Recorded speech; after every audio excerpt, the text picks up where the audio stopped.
Hey CV, how you going? I'm catching up slightly with all my recent finds. I've got some 6 beauties, absolute beauties coming up. Stay tuned. It's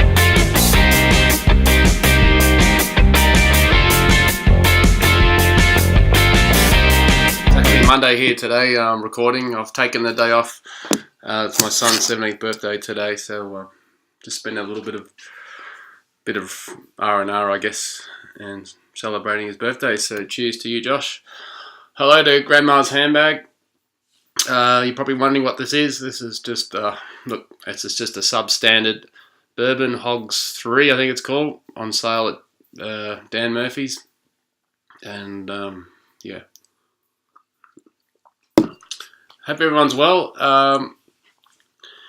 My last video, I sort of showed a huge bunch of records. If you haven't seen it, just check my last video there. I'll put it in the link if I remember.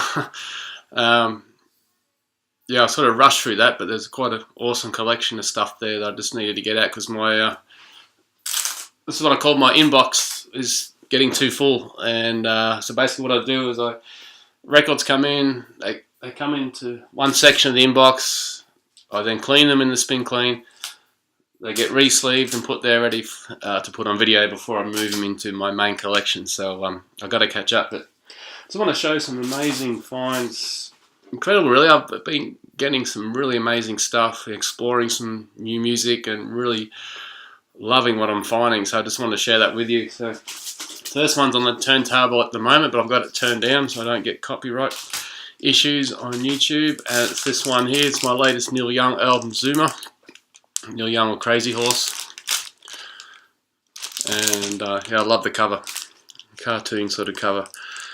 Now, I've just posted on my Facebook page, the link's below if you want to follow me there, see what I'm listening to. But incredible.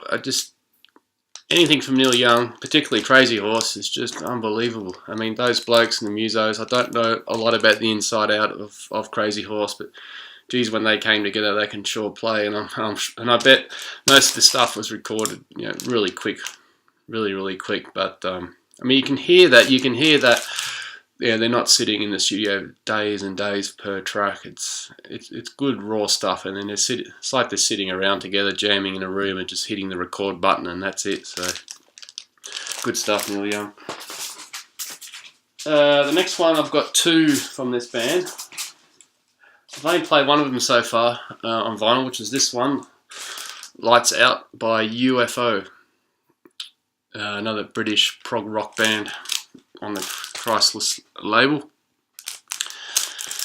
And what a killer album this one. This one I think is 1975. It's probably about their 4th or 5th album, studio album, something like that.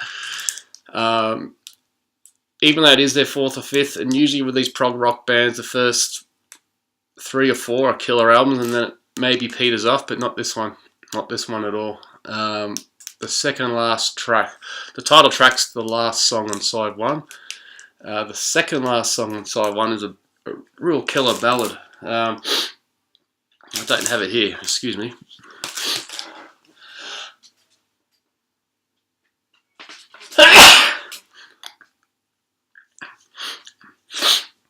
Sorry guys, just had the sneezes there, so lucky I wasn't live. Excuse me. So yeah, a real killer ballad, probably one of the best ballads for its era in the mid-70s that I've heard. I never heard it before, and it just blew me away. So again, this not so proggy like Pink Floyd, Crimson, that type of stuff. It's probably a bit more on the edging towards rock, soft rock, but nonetheless fantastic. Right up my alley in terms of how I love great musicianship, great recordings, and this is it. So UFO, not overly familiar to me as a band name recently, but just starting to figure them out. I've been sort of checking out a lot of British rock, 70s rock, prog rock bands, and so I've been exploring that and picking up some more Crimson, another one which I'll show you, Camel, Jade Warrior, things like that. So all that stuff is yet to come up. So yeah, UFO, early 70s to mid 70s. Do yourself a favour, you will not be disappointed. Another one from UFO, which I haven't played, Fawcett. This is probably about their 3rd album. I know I've heard it on Spotify, I just haven't spun it yet.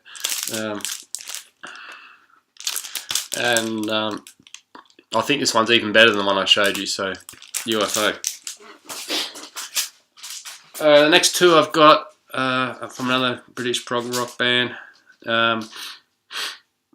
This one here I play, I spun it last night, and excuse me, still got the sniffles. Maybe this will help. Can only try. And this album has just gone straight up into my top 5 albums of all time, I'm pretty sure. I've got to give it a few more listens, but it's Wishbone, Ash and Argus. Unbelievable. Man, it's on a Decca label. This is all new mint stuff, original presses. I'm pretty sure this is. Maybe it's an early re-release, but stereophonic press on the MCA-49 is the catalogue number, and you can see it's on the Decca. So this is a little bit more sort of in between not hardcore, in between a real true prog rock and normal rock, and there's some fantastic, wonderful instrumental tracks in here. Again, the musos are bloody perfect, unreal, great music. It's so easy to put on and listen to, really thoroughly enjoy the music and relaxing. You can't put a foot wrong. Some music, you got to be in a particular mood for, maybe. This cuts right through the middle, and it's perfect every time. So, Wishbone, Ash, Argus. And another one I got, Wishbone, Ash, is Pilgrimage. This is on MCA. Like Argus, this is one of the earlier ones as well, from the early 70s. And this is brilliant music as well. I've yet to spin it. Again, just heard it on Spotify, but it basically helps in some ways complete getting a good exposure to a band like this in their early catalogue. This is another must-have. I mean, they're not, they're certainly not $2 records. They're $30 to $50 albums now. But sometimes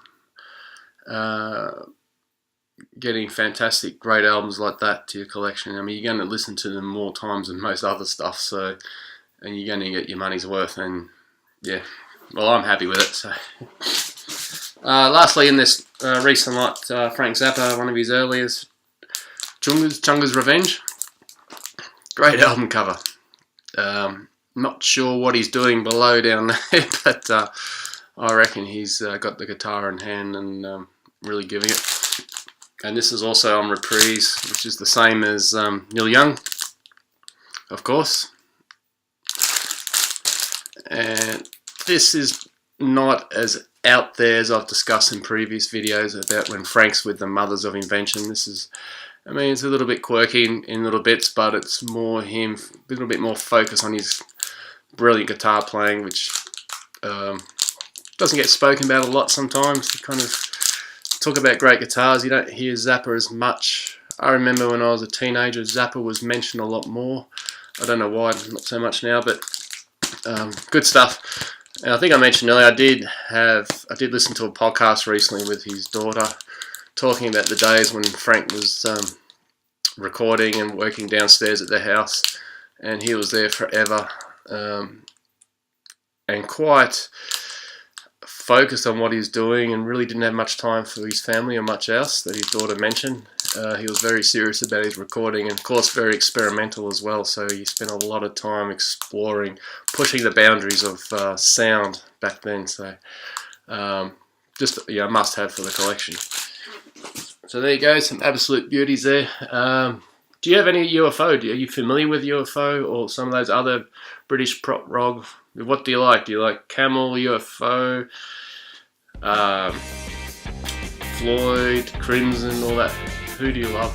Who should I be checking out? Maybe put a couple of album recommendations, because I'm pretty keen in exploring that genre right now. So cheers out.